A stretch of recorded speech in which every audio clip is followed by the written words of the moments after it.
Bonjour à tous et bienvenue dans ce 18e numéro des Actus de Blot. En février, la majorité municipale a décidé de relancer l'exploitation du chauffage urbain utilisé à l'époque par la géothermie pour une durée de 25 ans avec la société Engie. Nous avions proposé de ne pas donner suite à cette proposition compte tenu des risques encourus par les contribuables. L'énergie, c'est mon domaine d'activité professionnelle depuis plus de 10 ans, chez Enedis, au ministère de la Transition écologique et solidaire et maintenant pour le groupe Shell.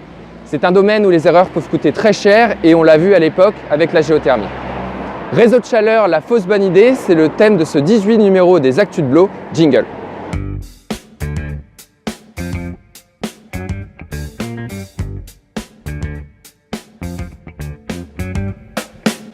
Tout d'abord, qu'est-ce qu'un réseau de chaleur? Un réseau de chaleur, c'est effectivement un ensemble de gros tuyaux dans lesquels de l'eau chaude circule et qui sont alimentés par une source d'énergie, une chaufferie donc. Ici, par exemple, la majorité municipale prévoit d'installer la chaufferie bois avec un mix bois et gaz qui chaufferait donc ces tuyaux et qui desservirait ensuite différents types de bâtiments, à la fois publics, l'hôpital, les écoles, les lycées, privés, des entreprises du type INSEAD et puis aussi des immeubles d'habitation, par exemple les immeubles FSM à Magiteau.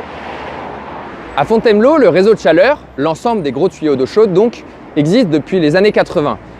Le projet à l'époque était de les alimenter par la géothermie.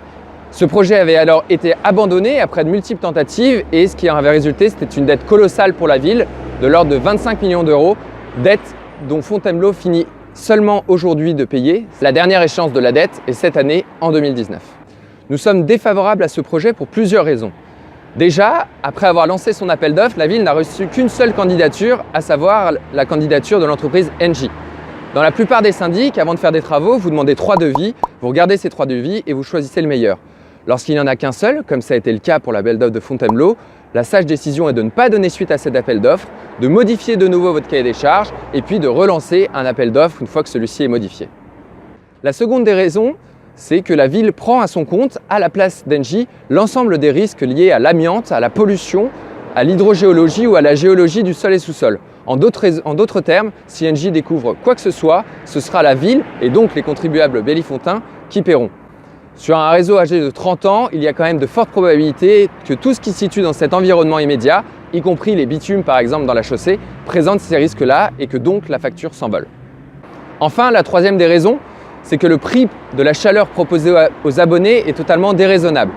Par rapport aux réseaux similaires, tels qu'ils ont été compilés dans l'Observatoire des réseaux de chaleur par l'association spécialiste du domaine Amorce, le prix de la chaleur livrée à Fontainebleau sera d'un tiers plus cher que sur les réseaux similaires. Les abonnés, dont la ville de Fontainebleau fait partie, paieraient donc un tiers de plus leur chaleur que dans des installations comparables ailleurs. Si on compare par rapport à une chaufferie à gaz, une chaufferie individuelle à gaz, le différentiel est encore plus important, de l'ordre de plus 40%. Ajoutons à cela 2 éléments étranges. Le premier élément, c'est que la chaufferie n'aura qu'une autonomie de l'ordre de 40 heures, ce qui obligera à avoir des livraisons de camions très régulières, de l'ordre de 1,5 camions par jour pour venir approvisionner en bois. Bois qui ne proviendra pas uniquement de la forêt de Fontainebleau située derrière nous, mais qui viendra d'un rayon de 200 km aux alentours de Fontainebleau. La seconde des raisons, c'est que le système ne fonctionnera pas lorsqu'il fait très froid. En dessous de -1 degré, en effet, le système n'a pas suffisamment de puissance et donc des abonnés devront conserver leur système de chaufferie individuel pour le déclencher pendant ces périodes hivernales. Quel est l'intérêt d'avoir un système mutualisé si vous devez en plus payer votre propre système de chauffage individuel pour l'hiver?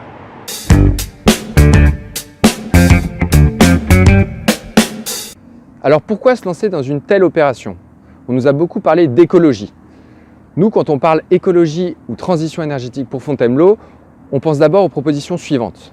La première proposition, c'est d'isoler l'ensemble des bâtiments municipaux. Le bâtiment, c'est l'un des principaux postes d'émissions à gaz à effet de serre en France. Il faut donc isoler nos bâtiments municipaux, y installer aussi des capteurs pour pouvoir piloter les besoins en chauffage en fonction des usages et bien évidemment moderniser l'ensemble des chaudières.